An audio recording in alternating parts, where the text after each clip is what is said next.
Queremos chamar aqui um irmão que eu conheço ele desde pequenininho. Pelo menos quando ele tinha, acho que os seus 10, 9 anos aí. E para mim é uma alegria ver ele aqui restaurado, né? Deu muito trabalho para o Mataliba. Irmão Gervásio, né? Irmão Eliezer de Aguiar.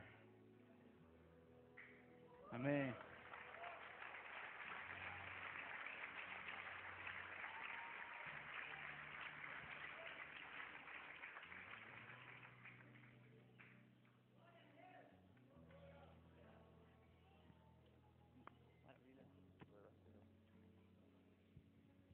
Graças a Deus, amada igreja. Quero primeiro agradecer, dar primeiro toda a honra, toda a glória ao Senhor, porque eu só estou aqui pela misericórdia dele. E quero contar a vocês, irmãos, que nasci no lar cristão, irmãos. Mais de 50% dessa igreja aí, ó, me conhece, sabia quem eu era. Pessoa que desde a minha adolescência, desde a criança, não tinha uma experiência com Deus, não vivia nos caminhos do Senhor.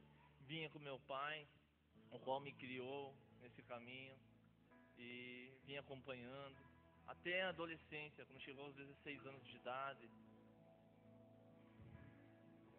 quis me batizar pela primeira vez, e frequentando a classe do batismo, um dia a irmã Rod chegou até mim e falou assim: meu filho, o pastor quer falar com você. Eu, tudo bem, esperei, terminou a aula, esperei, fui conversar com ele. Ele falou assim: meu filho, tente na próxima vez, que ainda você não está preparado para descer as águas. E na realidade era verdade, porque depois, há um tempo atrás, eu fiquei pensando nisso. Como eu ia descer as águas, como eu ia dar um testemunho aqui, o que eu ia vir aqui na frente falar de uma experiência a qual eu não tive com Deus. E o que eu ia falar ia ser só mentira, entendeu? Isso o Senhor não ia se agradar. E eu peguei, se desviei dos caminhos do Senhor.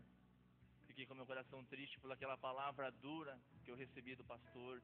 Eu sabia que aquela palavra, naquele momento eu não entendi isso. Mas há um tempo atrás, quando a gente começou a ter experiências com Deus, a gente veio a entender quais são os planos de Deus, da experiência que nós temos que ter com Ele, porque aqui em cima é uma responsabilidade de você estar testemunhando. Não é fácil você estar aqui em cima. E aí então eu saí, comecei a conhecer, começava a olhar, passar pelos bares, comecei a olhar os caras, as pessoas rindo. Falei: poxa, o que eles têm que eu não tenho na igreja? Pô, tô na igreja, não tenho uma experiência com Deus, eu vou sair dos caminhos do Senhor. Comecei a sair, comecei a me envolver com droga, com maconha, comecei a fumar, até chegar um dia que um traficante fez uma proposta para mim, que eu queria ganhar muito dinheiro. Eu falei, estava desempregado, falei: cara, demorou. Fui, comecei, tive que fazer uma prova antes de se tornar um traficante naquela época. Tive que ir na casa de um outro traficante e roubar 3,5 kg de cocaína. Se eu tivesse sido pego pelo traficante, o qual eu roubei a droga dele, eu teria sido morto, antes mesmo de se tornar um traficante. E eu peguei, fiquei campanando a casa do cara uma semana, até eu chegar o momento de conseguir roubar essa droga. Entreguei na mão do outro traficante. Só que naquele momento, antes de eu roubar essa droga, ele falou pra mim o seguinte, me ofereceu dinheiro. E quando ele chegou, ele não chegou com dinheiro, ele chegou com crack. Eu peguei aquele crack ali e comecei. Falei: mas como eu vou fazer para vender se eu não tenho experiência? Fui até um companheiro, um colega meu naquela época, hoje já não tá mais com a gente aí, ó. Morreu, mataram ele. E ele me ensinou a fazer, a embalar. E comecei a vender. Levei ele uma facada, quando estava no mundo aí, ó, de um usuário de droga. Hoje ele está preso, mas tenho orado por ele. E aí comecei a vender, comecei a conhecer outros traficantes para fora de Curitiba, Foz do Iguaçu. E o meu envolvimento com a droga só foi aumentando, virando uma bola de neve. Mas meus pais ali, ó, orando por mim, intercedendo por mim. E muitas vezes eles falavam de Jesus, mas eu não dava ouvidos, não queria saber. E quantos pais, mães que aqui muitas vezes congregam com a gente, têm um filho nessa mesma situação, que não adianta muitas vezes falar para ele. As pessoas muitas vezes não entendem a cabeça da pessoa o qual está vivendo nesse pesadelo aí das drogas. O que as pessoas devem fazer é orar, parar de falar e orar. Meus pais não falavam muito para mim, mas eles intercediam, pediam oração na igreja. Irmãos, se eu estou aqui hoje é fruto de oração, fruto de muitos irmãos que oraram também pela minha vida. E eu voltei, continuando vendendo drogas e vendendo, até chegar a um ponto de cair numa cadeia. Fui preso com meio quilo de crack. Meio quilo de crack, irmãos. Dia 9 de setembro de 2005. Ali começou mais um pesadelo para minha família. Meus pais começaram a se incomodar, a correr atrás de advogados. Mas meu pai ia a maioria das vezes que ele podia ele me visitar, ele ia ali e me visitava, trazia uma palavra de Deus. Falava, ó, o irmão Nilson mandou esse versículo para você, o pastor João trouxe isso para você, eles estão orando por você. E meu pai chorava muitas vezes ali, ó, passar por, às vezes, momentos assim que é bom nem lembrar, para ir me visitar, para trazer uma palavra de Deus. Eu ali com o coração disposto a ouvir aquilo ali, estava sedento. E eu fiz uma promessa ao Senhor lá dentro. Falei, Senhor, se tu me libertares dessa cadeia, Pai, o qual estou preso, Senhor, eu vou fazer a tua obra para todos aqueles que eu vendi crack, para todos aqueles que eu cheguei lá e ofereci. Eu vou pegar, Senhor, e vou falar, Senhor, do teu amor para eles, Senhor. Para todas as pessoas eu coloquei lá para vender drogas para mim, Senhor, eu vou falar do teu amor para eles. E eu continuei naquela cadeia. Quando chegou no dia 9 de junho de 2006, para a honra e glória do Senhor, saiu meu alvará, estava deitado. E o cara chegou lá e falou bem assim, olha Eliezer, pode arrumar tuas coisas, você está liberado, você vai embora, tua família está na frente te esperando. Eu peguei e fiquei quieto, não falei nada, fui tomar um banho e falei, Senhor, muito obrigado. Só que nesse momento que eu estava lá dentro, eu falei para uma pessoa, eu recebi uma promessa da minha mãe, que minha mãe falou para mim, que um pastor estava orando, e o Senhor deu uma revelação a ele, que eu não ia ser condenado nem julgado. E isso eu falei para os rapazes que estavam lá dentro junto comigo, e eles falaram bem assim para mim, cara, você já está pirando, você está louco, você está alucinado, está com 2 meses aí, você vai sair com meio quilo de crack, cara, não tem como. Tinha um velho com 50 anos lá, ó, uma pessoa que me ajudou muito lá dentro, lá, ó. Eu só me alimentava quando eu ia as coisas para ele, porque eu não tinha vontade de comer nada. Só chorava a maioria das vezes, lia a Bíblia. E eu peguei e comecei ali a buscar o Senhor e falei para eles. Eles riram de mim, zombaram de mim, irmão. E eu fiquei quieto. Então vocês vão ver. No dia que saiu meu alvará, eu fui até eles, eu falei para vocês que não ia ser condenado nem julgado. E eu estou hoje saindo aqui sem condenação nenhuma. E eu comecei a servir ao Senhor. Dia 11 de junho de 2006 eu vim nessa igreja com meu pai, sentados ali no pelo meio assim, o pastor Jair trouxe uma palavra, e aquela palavra gravou no meu coração. Irmãos, vigiem. Aquela palavra veio para mim. O diabo não vem por caminhos novos, o diabo vem por caminhos que conhece. 30 dias depois, eu voltei a usar drogas. 30 dias depois, eu voltei a vender crack. Comecei a destruir vidas. Chegava na porta dos caras, pegava a droga e ia lá e instigava. Os caras iam fumar aí, cara, o bagulho é do bom. Começava a fazer essas propostas, os caras não resistiam, iam lá cair. Começavam a usar novamente, entendeu? E aí, começou aí várias vezes. E até chegou um ponto assim que aconteceu algo assim, marcante na minha vida assim, que Deus me usou para uma pessoa em Curitiba.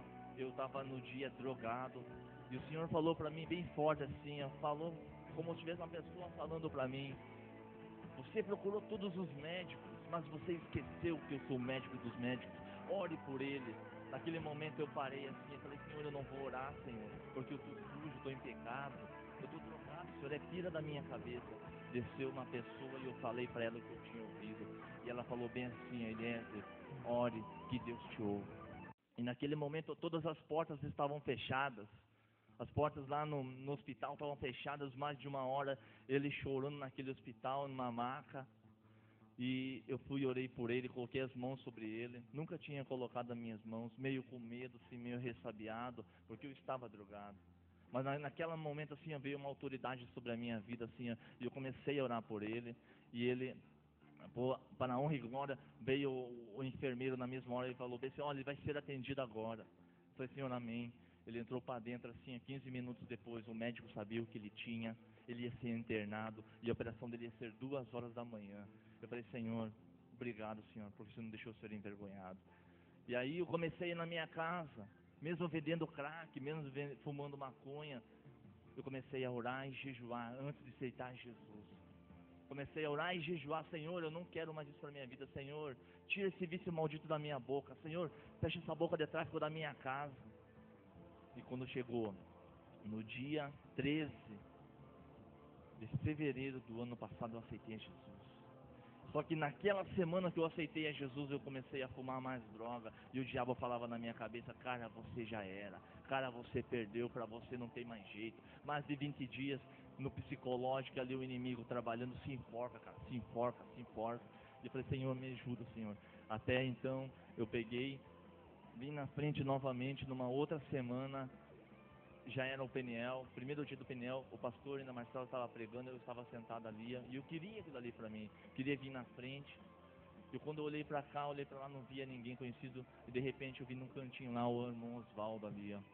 Falei, fui até ele, naquele mesmo momento o Senhor tocou no meu coração, fui até ele, falei, Osvaldo, eu quero ir lá na frente, vamos comigo lá? Ele falou, vamos. E ali eu aceitei Jesus. Mas naquela semana ainda continuei fumando droga novamente, e eu levei-lhe um empurrão do Espírito Santo, como se fosse uma pessoa te intimando. O que você está fazendo com a tua vida? E eu parei assim, falei, meu Deus, resistiu o diabo, ele fugirá de vós. Falei, Senhor, eu não vou lá, Senhor, eu ia usar a droga. Falei, Senhor, eu não vou. E eu voltei para casa, depois daquele dia veio a minha libertação. Porque uma semana antes eu tinha entregado uma droga ao meu pai no dia que eu aceitei Jesus. Meu pai está de prova ali, ó. Só que cheguei no meu quarto, peguei a droga, só que eu não dei tudo para ele. Eu dei só a metade. Falei, pai, pega isso aqui, entrega lá ao pastor, alguém assim. E meu pai pegou e ficou quieto. Falou, Eliezer, mas você voltou a usar droga. Você voltou. Eu falei, eu balancei a cabeça, meu pai ficou triste. Eu vi o olhar de tristeza do meu pai naquele momento ali, ó, de decepção, porque meu pai então achou que eu não estava mais, que eu tinha sido liberto, que eu não estava mais, que aquilo ali, ó, qual eu passei pela cadeia, acho que foi um basta para mim, na imagem dele, na impressão dele. Mas eu estava ali continuando ainda a vender droga, a fumar. E aí quando o Senhor falou isso comigo, aí eu falei assim, eu não quero. Cheguei na célula quebrado, moído. Os irmãos, olha, ali a Sam, Ezequias viram como chegaram. Eu cheguei aqui quebrado, mal, perturbado. O inimigo falando na minha mente toda hora, não me dava sossego. Eu ficava andando para lá e para cá, fiz quebra de maldições com o pastor. Estava perturbado mesmo, ouvindo vozes, bem alucinante do mesmo. O inimigo querendo fazer de todas as formas para mim sair da presença de Deus, para mim voltar para o mundo. Mas não, esses dias aí, ó, para a honra e glória do Senhor, eu aceitei a Jesus, tenho um compromisso firme com Ele, em nome de Jesus. E aí, hoje, eu andava antes com uma arma na cintura, ia na casa dos caras cobrar ele. Hoje eu vou com uma 66 falar do amor de Jesus para essas pessoas. E, irmãos, ó, eu agradeço a Deus mesmo pelo nosso líder, Ezequias, tem sido uma bênção para nós. Muitas vezes ele tem viajado aí, ó, mas tem se preocupado, tem colocado o nosso nome em orações, temos lembrado dele, temos orado também por ele, porque é um homem que também perseguido. Esse homem é perseguido, porque ele faz a vontade do Pai. Faz a vontade do Pai. E hoje ele para nós é um exemplo. Porque por ele estar na nossa frente, quando eu cheguei, eu até ontem nós conversando na casa dele, eu falei algo assim para ele, falei, poxa, quando eu cheguei na cela, eu falei, o que Ezequias vai pensar de mim? Entendeu? Mas ele não falou nada, me ajudou.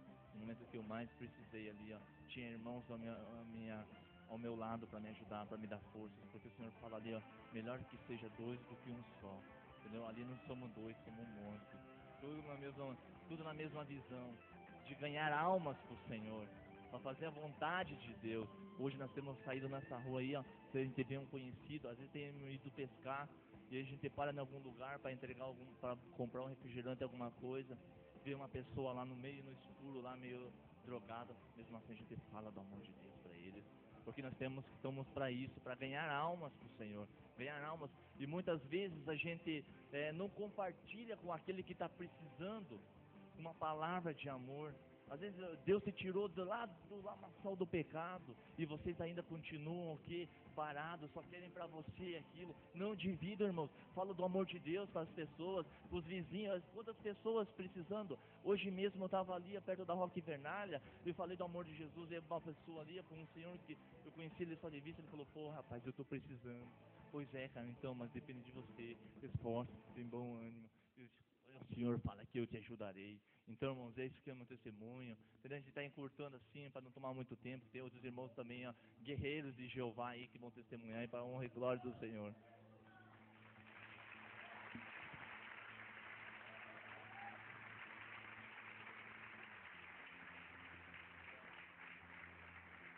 Aleluia. O salário do pecado é a morte. Eu quero testemunhar para vocês algo sobre o Eliezer, que ele veio fazer comigo um procedimento de libertação. E uma noite antes do dia da libertação dele, eu tive um sonho em que eu estava orando por ele. E nisso apareceu um espírito maligno e ele diz a você: não ore por ele. Você não faça isso que você quer fazer. E esse espírito me agarrou pelo pescoço.